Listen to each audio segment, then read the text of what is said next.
The fan stand. This is a sports card vending machine. Look at all these blaster boxes and mega boxes. Like, and then here's where you select and pay, of course. They have everything. They have the mega box with, oh, there's a 23 Tops Chrome. That's pretty cool. Well, I wonder what that is. Let me see. Continue shopping. Look at the prices on some of those. Oh, $40 for that one. Got it. 90 for the big one of Stephen Curry. Some of those cards you may get out of there, you could sell probably on eBay for more than that. Yeah, and there's Pokemon, of course. So it's not all sports cards. Probably Magic, maybe Magic. There's some more Pokemon.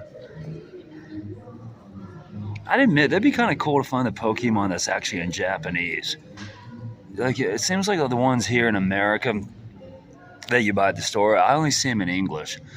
It's just American writing on it, but I don't know if you can buy the Japanese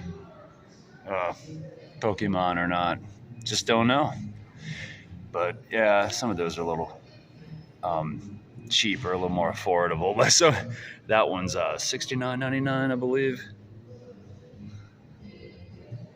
Yeah, with when you can get Wembanyama.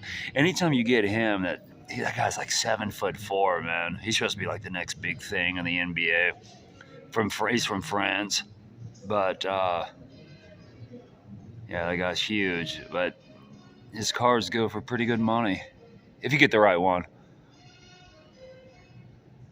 Cards are it's funny how they kind of died, like like in the late '90s and early 2000s, and they kind of made a big comeback. If you have that guy's rookie card, Steph Curry, some of his rookie cards go for thousands, like Tom Brady.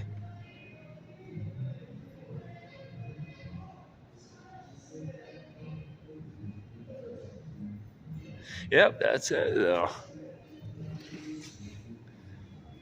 Pretty cool. Just wanted to show you.